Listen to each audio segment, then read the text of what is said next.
All right, so this lesson is focusing on what the idea of a Eulerian circuit is, which leads to a kind of classic type of question called the Chinese postman problem. I don't make up the names, but it's a problem in which you, for various contexts, you want to, starting at some point, you want to visit every edge and return to the start with the shortest distance possible.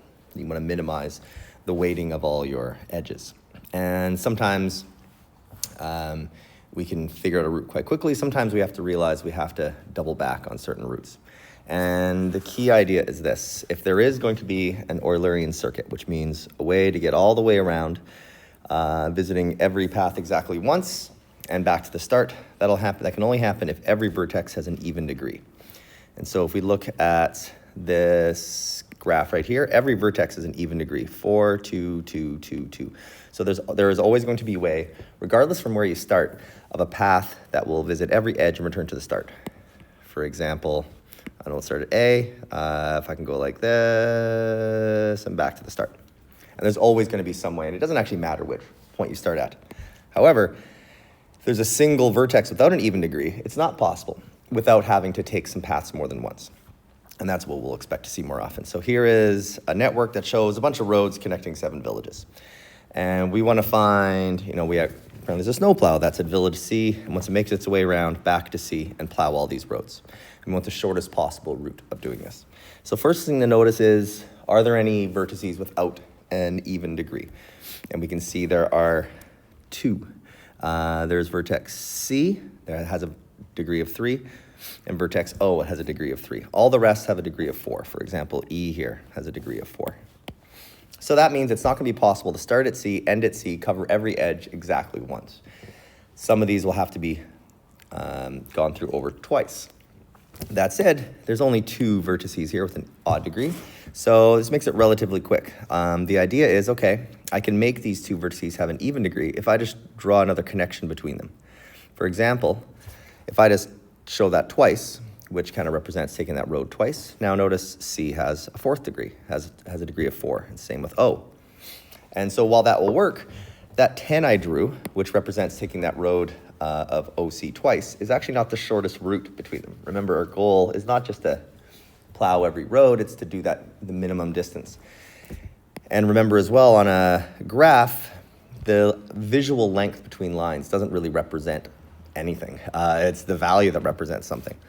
And so notice it's actually a shorter path from O to C if I go this way. That has a total distance of 9.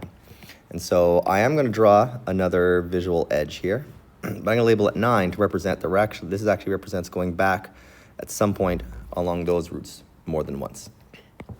However, just with drawing it like this, now every single vertice has an even degree, which means it doesn't actually matter that we're starting at C. Regardless where we're starting at, it's definitely going to be a way to go through every road exactly once if we treat these as being separate roads now. And so I don't actually have to find the path. I just know that at this point I just need to add up all these numbers, all these weightings, as well as this 9 here that represents this path that we're taking twice. And so if I add up all these numbers, I want to go, I'll just write them down. So 12 plus 10 plus 8 plus 6 and so on.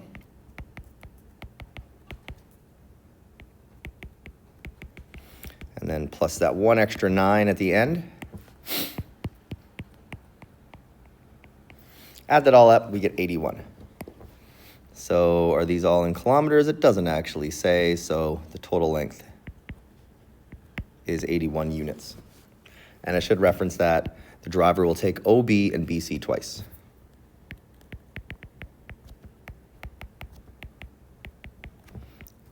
I'll just call it as OB and then BC twice. You could also just say OBC. And again, the question doesn't actually ask for a particular path. It may, but usually they don't, because again, there is always going to be a way, and the shortest path will always be, in this case, 81. All right, this question, similar idea, a little bit harder because there's more vertices without an even degree. In this case, this graph is showing the network of paths between different sites in a school.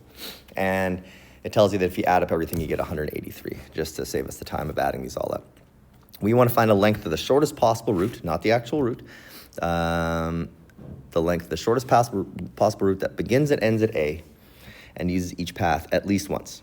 And so if we look here, I can see a vertex here with an odd degree, odd degree, odd degree, odd degree. So there's 4 vertices we here with an odd degree. So as it is, it's not possible. The fact there's even just a single vertex with an odd degree makes it impossible to cover every edge exactly once and get back to the start. But now, same idea, we have to find some ways of doubling up some paths, but we want to find the shortest way possible. And there's a fair amount of combinations. For example, if I focus on these 4, let's make that a bit smaller. Okay, if I'll focus on these 4, I have to look at all the combinations of ways I can pair them up, and then find the combination that has the shortest total distance. For example, I could go from F to D, and I could pair up G to H. And F to G, that would be a total of 16 plus 15, so 31. G to H would be, the shortest route would be going this 13 and the 12, so that would be 25. And while that would work, I shouldn't assume that's the shortest. And again, I can't go by just the visuals of what we see. And so I need to go through all the combinations. For example, I could also pair up these 2. I could also pair up these 2. In general, if you have 4 vertices that have an odd degree, there's always going to be 3 ways you can pair them up. And in fact, what I've drawn now is the shortest. This is the shortest pair, 12 here, 13 here. And compared to all the others, that is the shortest extra distance I'm adding. So I'm going to leave it like this. I have those roads FG and DH that have been, or paths that have been doubled up. Now, if I look, every single vertice has an even degree, so I don't really need to worry to try to find the path. All I need to do is add all these up. But remember, it told us already that all of these add up to 183. So kind of the question. So all I really need to do is take that 183 and add an extra 12 and add that extra 13. And so the shortest possible total length. Shortest possible total is at 183 plus 12 plus 13, which is 208 meters.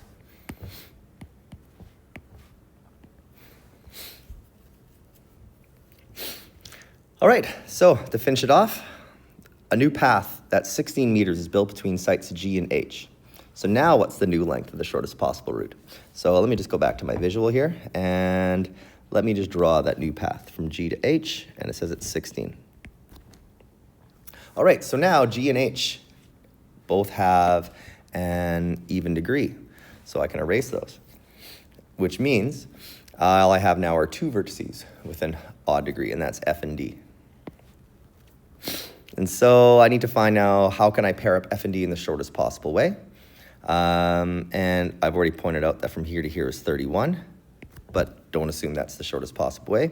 I could also go like this sort of W shape, but pretty quickly I see that adds up to more than 31, so I'll get rid of that.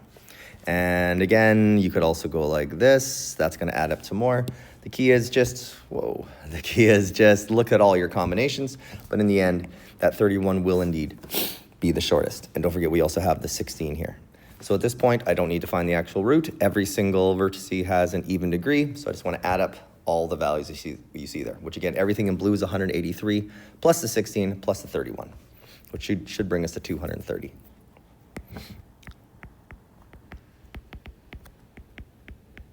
So the new total length, again, 183, plus the 16 that new path they built, plus the 31 that we take twice. And so that is 230 meters. Notice for all these questions, you weren't asked to actually show the path. You may. Generally, I've never seen a question where you're asked to show the path for something this complex. The more important idea is we now know there is a way. And again, it doesn't actually matter where we start at. Once everything's an even degree, there's always a way of getting from the start to the end in some way that will have a total distance of either 208 or 230, depending which question we're looking at.